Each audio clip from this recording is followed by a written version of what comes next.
Hi everybody, my name is Rhys Barber. I'm one of the audiologists here at Audiology Associates. And I am Taylor Green. Welcome to day 15 of Wax Vent and episode 700. This is, obviously guys, we should realise that 700 was going to fall smack in the middle of Wax Vent. So what we've done, we've put an extra long one in for you today. So we've got 20 minutes of wax wonderfulness coming up now with this one. What the plan is, we thought we'd just put this one in for the time being. We are planning on doing a live into the new year, obviously when our diaries can sync back up a little bit better again.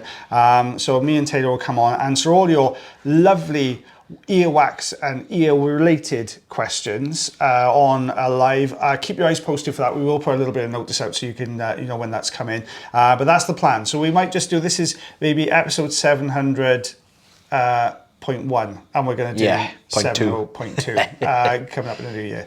So this is Taylor's patient. Now if you want to, go and grab yourself a cup of tea, a couple of biscuits, cup of coffee. Probably going to need several. Yeah, several. maybe an alcoholic beverage if you wanted to as well, guys. It is Christmas after all. Because this is 20 minutes worth of wax coming out here. And this was a doozy. This was a real tough one, wasn't it? Very, very dry. Oh, they're very difficult to do, these ones.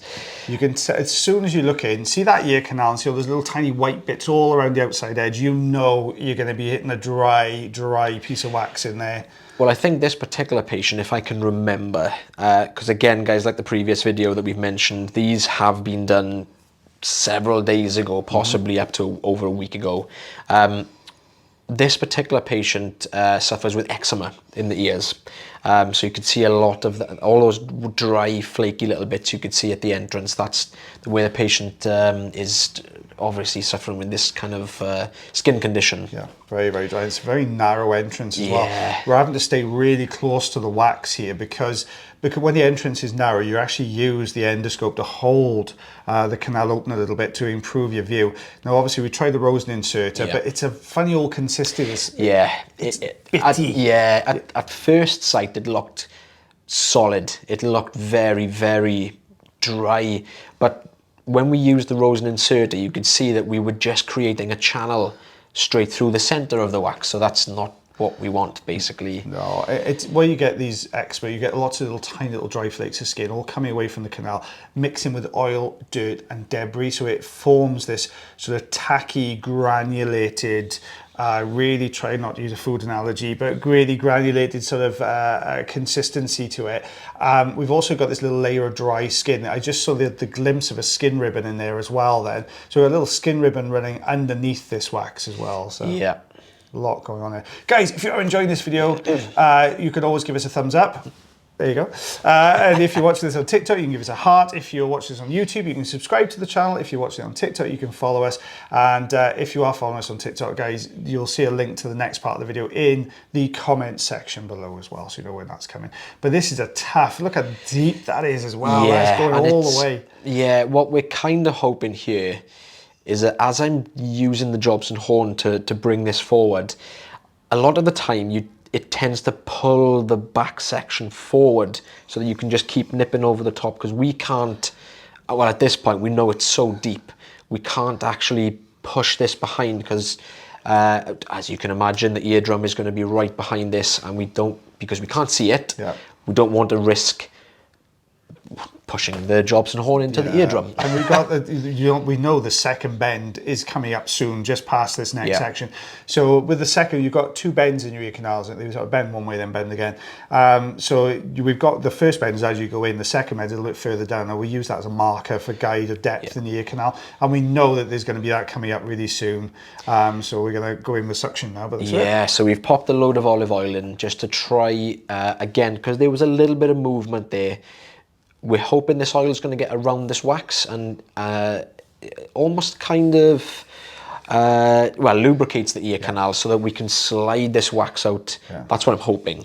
Especially when you've got that drier material in there as well. It does tend to sort of dry onto the sides of the canal wall. So when you get the olive oil and work it underneath, then it's going to form that little bit of a barrier. Now this particular patient, I can also remember, is in their 90s and they've never had wax removed before. Wow. So this has been in there as you can probably imagine, quite a long time. That's a good piece coming Oh, I out. think they may have had, syringing done in the past, which is the water method that they spray Yeah. to try and push the wax out. But A few it was a people while mentioned ago. irrigation recently. Irrigation. Because when we got the irrigation, it used to be done quite a lot here in the UK. Not so much these days with irrigation, but I know it's still done quite a bit in the US. Every earwax, or also the US practitioner I've seen doing earwax from, I don't see any of them using suction. Actually, I usually see a lot of them using irrigation. Yeah. So I think it must be far more prevalent in the US than it is over here in the UK. Now you can see there's a little gap that we've just started creating underneath this wax here now, and you can see it's coming off in sections. So I've just managed to remove a little section right in between the ear canal walls there. So I think this is both ear canals, isn't it? In this one, This is two, this is two ear canals. You can see that sticky layer that's built up. You can just see it peeling away from the right-hand side of that canal wall there. So that layer of dry skin and sticky wax that's there, that's sort of bound this wax plug onto the actual canal wall itself.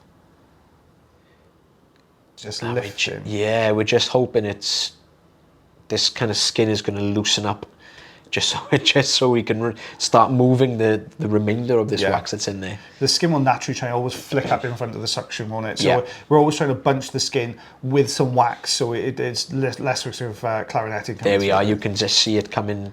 We just kind of broke away some of that dead skin, and you can see that's what was kind of folding into the suction tube.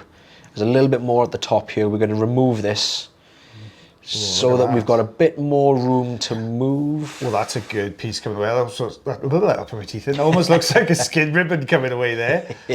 So this is where you can't really see it so much here, but what I'm doing here, as this skin is suctioning into the tube, I'm kind of going backwards and then forwards, just trying to get a better grip on this deeper section. I think you might have you switched down to a fine end there? I don't think I have. No, it's still a standard size on the book. So. Still a standard size tube. So we managed to bunch all that skin. That whole top section was running over the top of the wax there. Managed to bunch all that into the tube, and we're going to get a good grip. There we go. Look at that. It's coming. We're walking it down the canal again. It's on its way down. It's starting to come away. There we go. Oh, excellent. Look at that. That was a good piece of skin. And there was actually a tail left in there. You can see that tail of skin there. Still coming.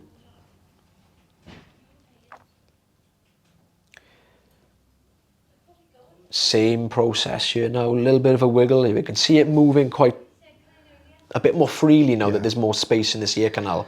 Quite a big piece removed there. And sometimes that skin can almost be like a wrapping around the plug, can't it? So when you take that piece of skin away, the whole plug's got a little bit more movement to it then, so it's not adhered to that skin all the way down. You've got it. Coming away nicely. Just lifting from the side. Now we've got that bit of skin. As Taylor said, there's a bit more wiggle room in here now, so we can detach it a little bit more effectively from the canal walls. It's a very angular front end to it, though. Difficult to get a grip with the suction at that point, isn't it? Excuse me, sorry. Here we are, it's starting to come down now. Yeah, starting to move. So this is obviously all stuck down in the anterior recess, just in front of the eardrum.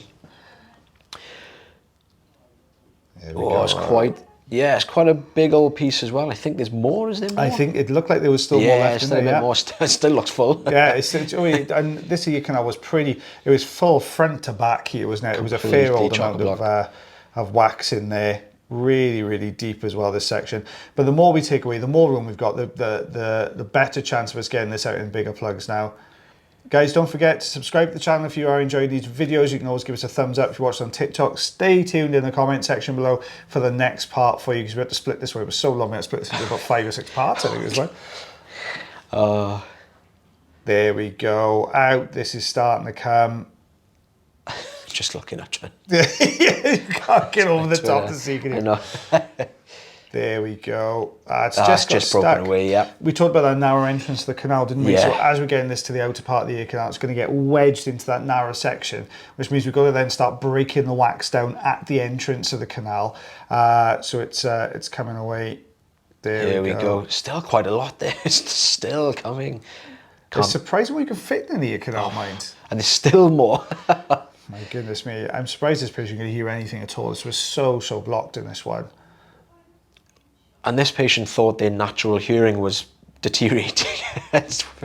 Well, we got a glimpse of an eardrum there. Yes, now, so we're getting there. We're getting there. We talked a couple of videos ago about when do we know the patient's hearing better. If you see that little sort of bit of blue that you can see, which is the eardrum beyond the wax, that patient's going to hear so much better. I would probably warn the patient as we're taking this out. Look, it might block up again as we bring this forward, especially for this narrow entrance.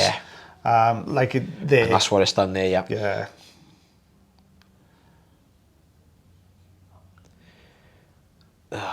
We're really struggling to get a grip on this last section. This is dry, isn't it? It's a little bit more angular. All the other pieces have sort of sheared off the front, so it hasn't come away cleanly and left us with a nice surface to get a suction grip on. And there's a lot of hair in there as well. Now, I noticed in the comments that someone said, why do people have a lot of hair mixed in amongst the wax? That can just be as simple as a haircut. Yeah. When these patients are having their haircut, sometimes you can get some small hairs that will fall inside the ear. Some people do trim their cilia. So the cilia is the hair in the ear. Some people actually trim their own. So that just, again, falls in, embeds itself. The wax starts forming around this hair, and then we end up with these matted kind of plugs of hair. We see it quite often. It's a good description on what one of the jobs that earwax does, which is to pick up the dirt and debris from the ear canal. So you've got these stray little bits of hair in there.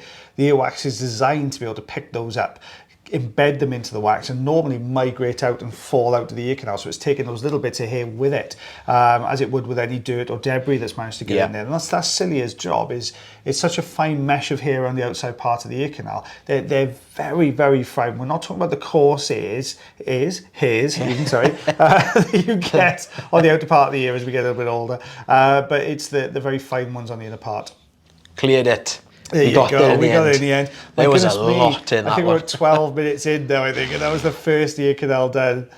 So we can see that's looking a lot better. Oh my goodness. We've taken a look on the other side and we've got exactly the same story. There's a tiny gap though, isn't there? Just at the top I spotted there as we looked in there. And we've popped some olive oil straight in here just to try and get, again, because we could see there was a tiny little gap there. What I was kind of hoping for was that some of that oil will get into that little gap to get behind this wax.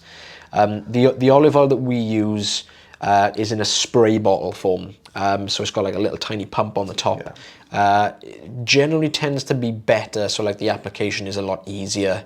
And it tends to cover more inside the ear canal rather than just using the little pipettes. Is that what you call them? Yeah, little drop. So great to get onto the eardrum, but it tends to just kind of run down one part of the ear canal and just leaves everything else. Yeah, it's a lot easier to use the spray. It coats everything because it atomizes, it comes out as well. It covers the whole surface there. And what you'll tend to do sometimes, I know I do it anyway, is if you've done one ear and it's been particularly difficult, you'll use what worked best on that first ear and adapt that then for the second ear. So you know if you had to use a lot of olive oil to get the one plug out on the one side, chances are you probably are going to have to use a lot of olive oil on the second ear. And you'll have obviously the tools we've used on the first one, so you might think, well, okay, suction worked very well for the first little bit, but I had to switch to a Jobson horn later on. You'll have that ready and you'll think, well, I'll maybe go in a little bit early with the Jobson horn this time. So I do tend to find your second ear canal clearance doesn't always, of course we can prove wrong on that another one, but it doesn't always tend to take as long as maybe the first one, because you can use your Higginson tips from the first one as a guide for your second. Well, and you can probably tell this one's not going to take as long because we're coming towards the end of the video. Don't spoil it. I was using my wax knowledge then. What we said. But it's starting to come away. We're breaking this front section off now. It's really starting to come away. Now, when you've got this slightly narrower section, it looks like there's a little bit of, I would say there's a little bit of skin just at the bottom of the canal there. I think if you could detach that, looking at how mobile some of this is, if we detach that bottom section. Yeah, and I can already tell there's probably going to be people in the comment section going, forceps. It's just not going to do anything with this. It's too. It's not soft, but it's the forceps, because we use fine jaw forceps. It's just going to tear. It's just going to tear strips through the center of it, and we're just not going to get any leverage from the forceps. No, you can get wider jaw forceps, but I think that the application for those, the when you can use them, I think is a bit more limited as far as the work that we do. I mean, there might be other audiologists that swear by them and use them a lot, but from the work that we get coming through into this particular clinic, I don't think it tends to. There wouldn't be a lot of call for it. No. They'd probably be great for like wide pieces of skin, maybe you can get a grip on, but this type of plug here, you're better off using a bit of suction, Jobson Horn, that kind of thing. Rosen inserter, even if you've got a little bit of a gap. I was just going to say, I got a feeling I'm going to swap to something here because I could see a little gap above this. Yeah. So we've tried giving this a wiggle with the suction, obviously struggling to get a little grip on this. So what I'm trying to do here is just touch up against the top, try and roll it forward slightly, and then get further back. Just roll this forward and just, well, as we've already mentioned, just walk this out of the ear canal. Yeah. Oh, we've swapped to a Rosen inserter here. Yeah, mixing things up now. We're mixing things up. I was quite surprised myself there because I know this is... it looks quite tough. I think if you get a grip on the hard section at the top, I think you might... Oh, dig it in. Yeah, that would work. Is that going to move? I think it's going to pull it far enough forwards. I think if you can get behind on this next section, it'll...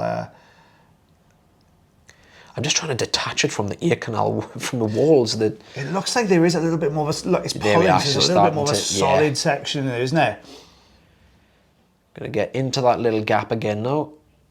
And you can use the side, which is what Taylor's doing there. You can use the side of the Rosen insert to just push it. You don't have to use the point then straight away. We can use the side to position that wax in a much better position for the Rosen inserter. Oh, it's starting to pull this back. You can just see it pulling down. I think if you hit this tough spot now, this slightly harder section, I think that's going to pull out. It's so close. It's going. That's the going. suspense. You see the silence then? We actually stopped talking for 2 seconds. Look at that coming away. Slow and steady. You want to go nice and slow on this one. I know we've slowed the video down, but you want to go nice and slow on this one anyway. We don't want to break anything off at this point. That's coming away really, really well. Look at that tail. That long, long strip going on behind it as well. My goodness me, look at that one. Quite proud of myself on that. That's a good one too, in fairness. Yeah, that's actually a really, really good one. That's a tough one to do as well. That was almost like a corkscrew of skin that it looked like going down towards the back end there. Oh, you can see this kind of layer of dead skin that's been left there. Yeah. And that's the bit that's been holding on to this wax plug now, isn't it? So I think if we lift this up, this will probably be one continuous piece, I would say. Looking at this, looking at the Oh, it's still quite solid as well. It still is, quite formed together. Speaking of skin ribbons, you've probably seen one of my recent ones where I had the really long, massive skin ribbon from somebody's ear. Just a bit of a sneak peek. I actually broke my record, so we've got a... yeah. I'm not spoiling it. I'm just giving you a bit of a sneak peek. But yeah, stay tuned for that one. Yeah, Taylor's got some good ones coming up. You've done that. That one's a good one. We've had a good streak, to be fair. We've had some nice ones coming through. Yeah. There is. I mean, there's. Not nice for the patients, obviously, but you know what I mean. It's nice to some nice removals. Yeah, some nice removals. But this is, you can see, is one continuous piece of skin that's sort of wrapped around that canal, and that was embedded into that plug. Then we talked about that spiral effect. Oh, a bit of a technical issue. Yeah, I just cut out then. Sorry guys, our video just stopped there for some reason. So you can see that layer coming away there. Oh, still a little bit. This should just move quite freely. That looks quite loose. I don't want to speak too soon. That does, yeah. It looks like it's just resting rather than actually stuck there. Oh, I don't know now, actually. Oh, yeah, yes. Look how dry that is. We were talking about these dry ear canals, but look how dry that particular section is there. That is a beastie of a section, that one. Well done for sticking around if you're made it this far, guys. Yes, well done, guys. You can see this is what it looked like to start with, and this is what it looks like afterwards. Nice and healthy. Look at that. 7. Oh, go on, you do the coming up to 8 centimetres, actually. It is. I would say that's 3 1/8, I would say, of an inch, that one. So yeah, that was a beast of a removal, that one. And we've got multiple colours going through there as well. A wax rainbow that we are going on there, guys, all together. Well, thank you very much for watching day 15, yes, of Waxplant / episode 700. 0.1. And we will be back for day 16 of Waxfront tomorrow. Hopefully Taylor's voice will be looking a little bit better by then. And as always, guys, take care of yourselves. Take care of your ears. And take care of one another. And we'll see you again real soon. Bye, everyone. Bye.